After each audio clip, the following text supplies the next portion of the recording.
Welcome back to the Doc B podcast. I'm your host, Aaron Cook, Director of Program Evaluation here in Clovis Unified. Today I'm excited to talk with someone who's been faithfully serving our district for over 2 decades. She works in the district office, has been part of Clovis Unified since 2004, is a wife and mother of CUSD graduates, and deeply believes in the work every CUSD employee does to carry out the mission first set out by Doc Buchanan. Jeanette, thanks for joining me today on the Doc B podcast. To get us started, can you share your name, where you work, and how you wound up finding Clovis Unified as home? My name is Jeanette Garcia. I'm the administrative assistant in the educational services area. I wasn't looking to move at my previous job, and I have an aunt that was a district employee, and she told me about a job that had posted. She told me I needed to get to Clovis, and so I applied, and I interviewed for the LD secretary position at Clovis West, and I didn't get past the second interview. And so I was happy, I was good with that, and then a few weeks later, another job posting came up, and my aunt called me about it, and she said, try again. And so I did, and I interviewed for the administrative assistant in the co-curricular department, which is now the sports and rec department. I interviewed with Dennis Lindsay in 2004, so this quite a few years ago.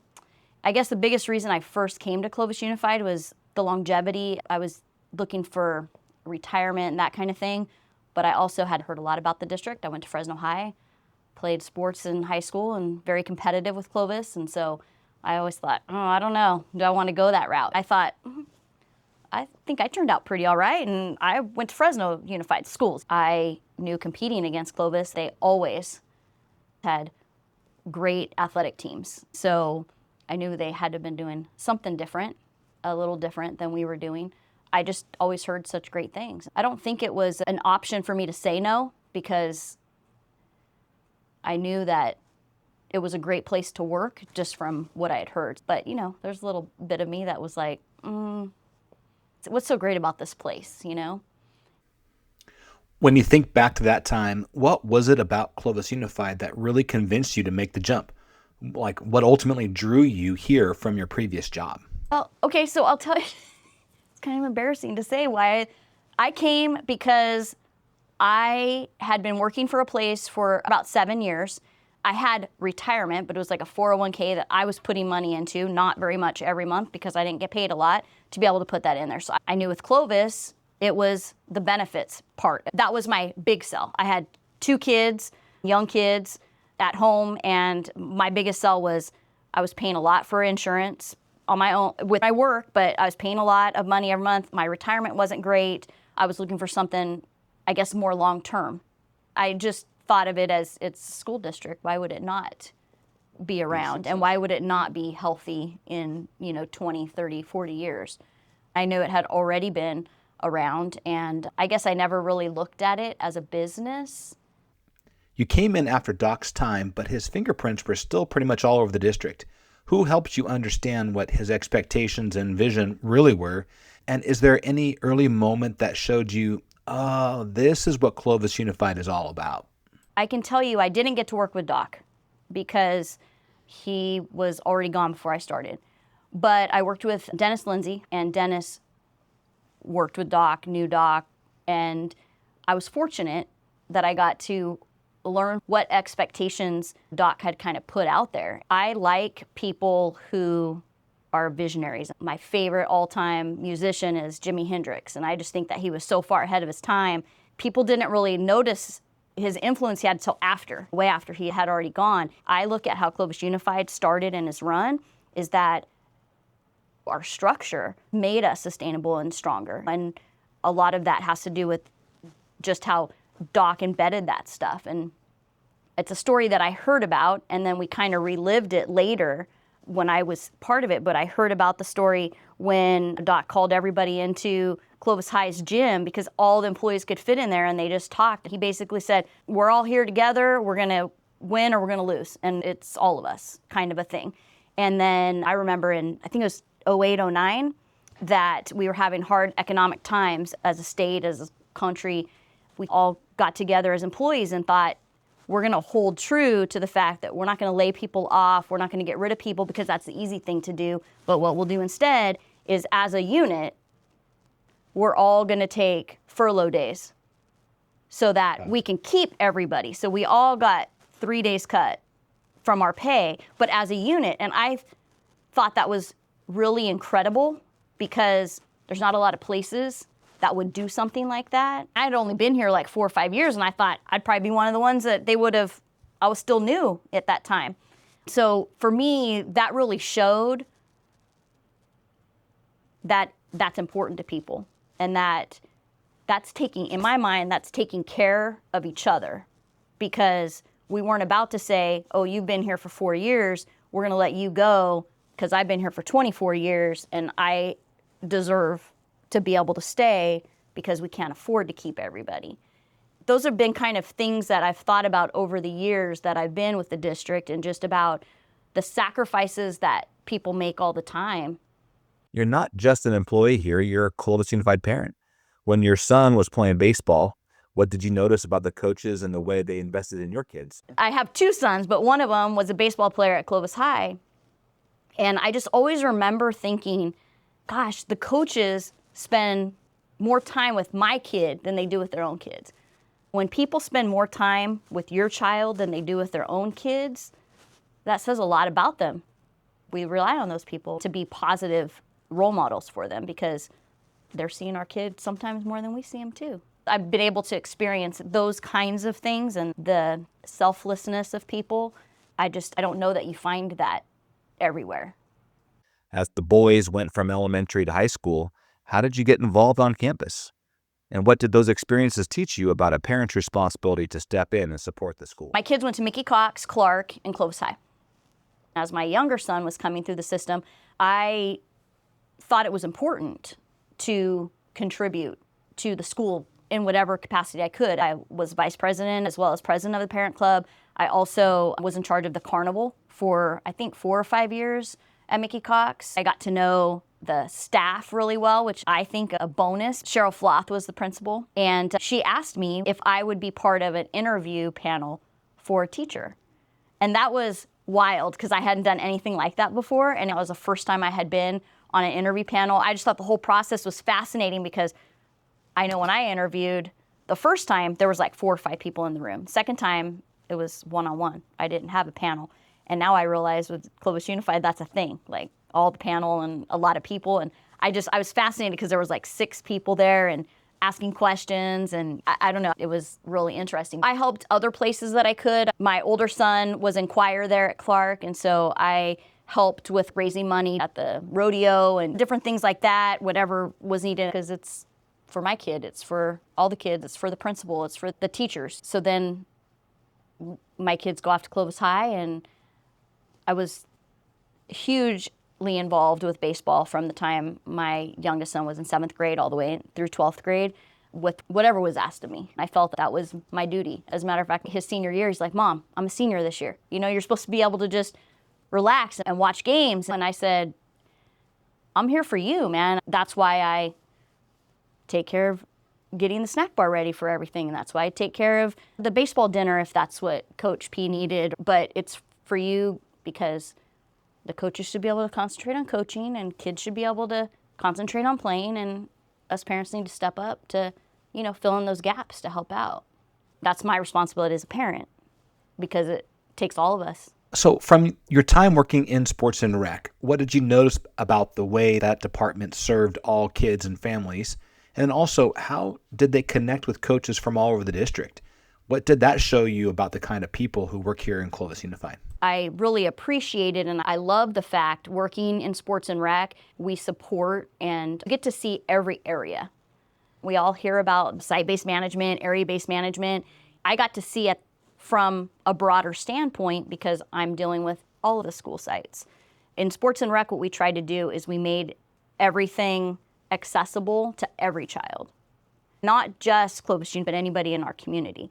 But at the same time, you also have to remember that you want to have things close by where it's easy for people to get there, because not everybody has a car to be able to drive across town to get to a function or to get to practice or a game. I think that's something that we try really hard to do, because that's what's best for all kids, not just a select few.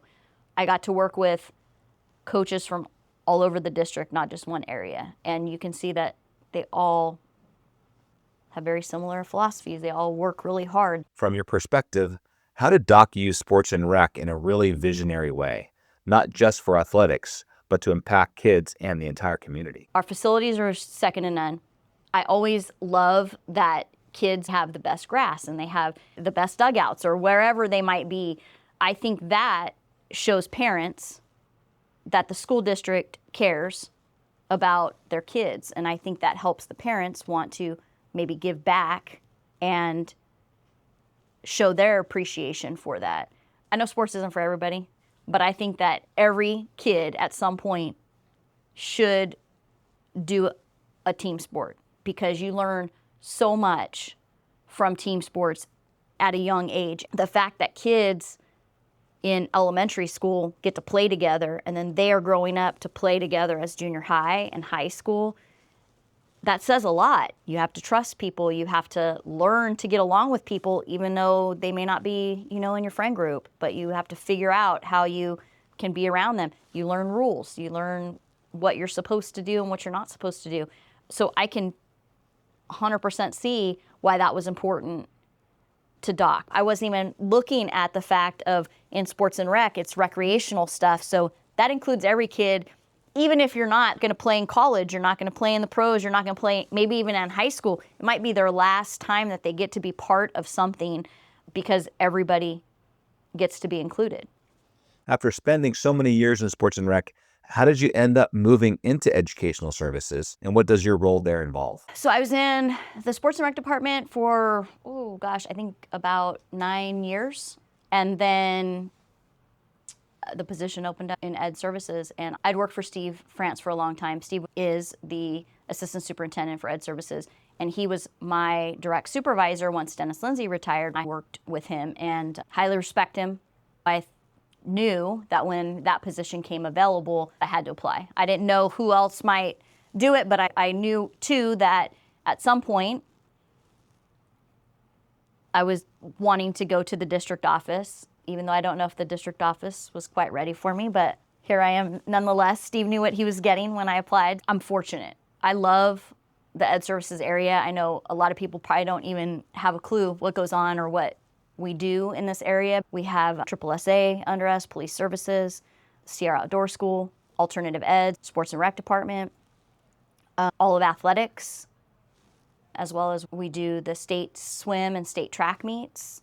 There's just so many different things, which is nice because you get to experience departments as well as sites. And then we have the adult school, which is its own little community. When you look at Clovis Unified today, compared to when you first started, what feels different to you? And what do you hope we hold on to or protect as we move into the future? One of the biggest differences I see now compared to before with the district is that I think we have fewer people that maybe learned from Doc. I'm one of those, I learned from somebody who learned from Doc.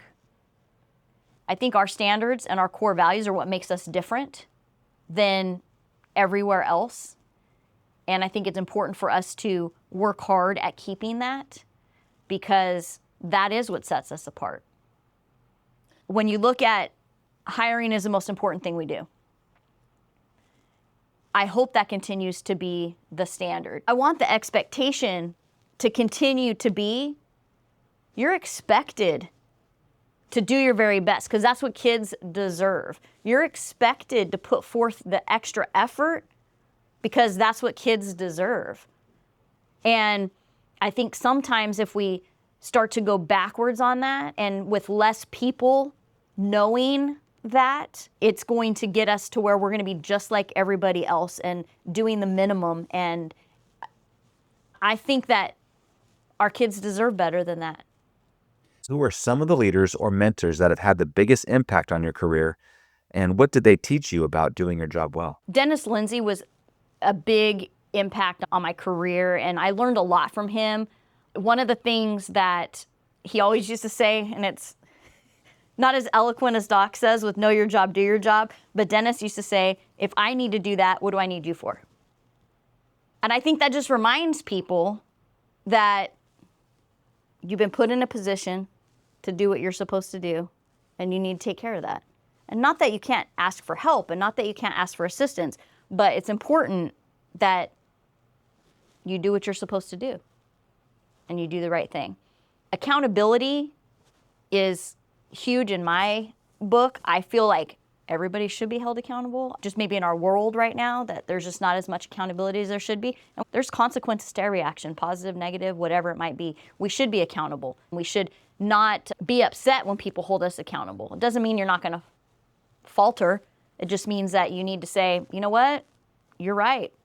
I need to do better, or I messed up. And you need to make it better. You need to be better because, again, that's what our kids deserve. They deserve our best. When you run into roadblocks or hear something that can't be done, how do you respond? And has anyone helped you shape that approach? I don't like when people say no. And I know there are some things that are just no. But for me, we need to find a way then. If it's the right thing to do, if it's what's best to do, then we need to find a way. One of the other people that I've been fortunate enough to work with is my current boss, Steve France. He is that person that will figure it out or will force others to think outside the box to figure it out because it's what we need to do. We don't fit in the same box as everyone else does. So we're constantly thinking outside the box and doing different things. That's how incredible things have happened. I think it's important for us to remember that too, because sometimes we get so stuck in our ways or we hear, we always do it this way. I'm not saying that it doesn't mean it's right, but there could be better ways or different ways that still accomplish the same goals and still stay within our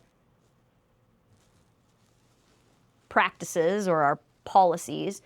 We need to find a way to make sure that we continue to do what's right and to continue to move forward and give everybody the best opportunity to succeed, whether it's a student, a teacher, or a clerical support staff. We should want that.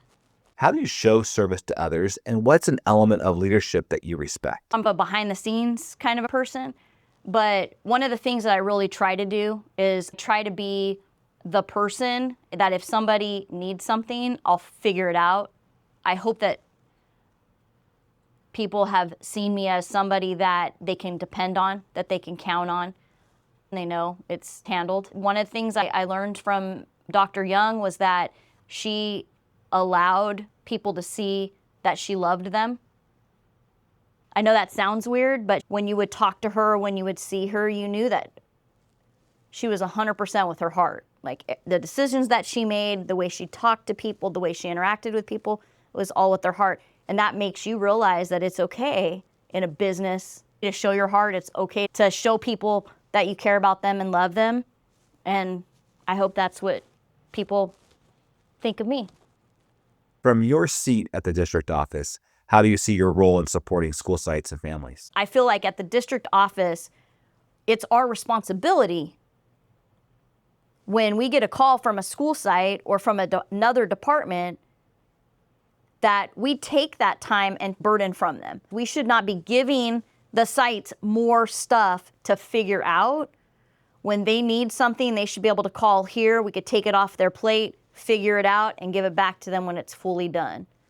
Because nobody has time. It's not about the time. It's about that's what our responsibility is because that's how we support them. I feel like even in a department or in the district office, we should be service-oriented, and our first priority should be to take care of whatever is given to us, not my job. I hear that a lot. How does this have anything to do with you? Somebody called me. If somebody called me, guess what? My responsibility now. That might not be the right way to look at it, but I feel like if they thought enough to call me because they needed something, then I should think enough to make sure they get what they need, whatever that looks like. Is there a line you come back to that really sums up your approach to life or work? I have something on the bottom of my email, a quote on the bottom of my email that I've had there for a lot of years. And I often think, do I want to change it out? Do I want to do something else? And I'm like, no, it kind of describes my work ethic, me. And it's from John Wooden. And it says, if you don't have the time to do it right, when will you have the time to do it over? I think it would be wonderful if everybody thought that way, because everybody's busy. But what's the point in doing something half done if you're going to have to redo it again? I'm an assistant. I've always been an assistant to somebody. And I feel like my job, my role is to be service and to make sure that things are handled the way they're supposed to be. If my boss has to fix something, then I haven't done my job. If I'm putting together data and it's not right, and somebody else has to clean it up, then, why did I spend that time doing all of that? So it's just always putting your best forward. And I like to think that when somebody gets something from me or when they ask me a question, they're getting my very best, they're getting the best knowledge that I have, they're getting my best job, they're getting the best product that I could possibly put forward, because it's the right thing to do. What makes you excited about the future of Clovis Unified? Something that I've heard a lot about since I've been here at the district office, like over the last, 3-5 years, is I love when they come back from a final interview and we're hiring kids that went through the Clovis system. And I just think that says a lot about Clovis Unified when you have kids that were here as students and they want to come work for the district, because obviously they find value in what they learned when they were here. That speaks volumes. And maybe that's where our culture will be able to continue, because we're having kids that lived it as students come back and they already know because it's ingrained in them. That's just who they are as adults too. They want more, they expect more. There is nowhere else that I would have rather have sent my kids. Nowhere. When you think about your own kids going through Clovis Unified, what do you hope they took away from their experience? I think that they are fortunate to have had so many people that cared about them and that wanted more for them.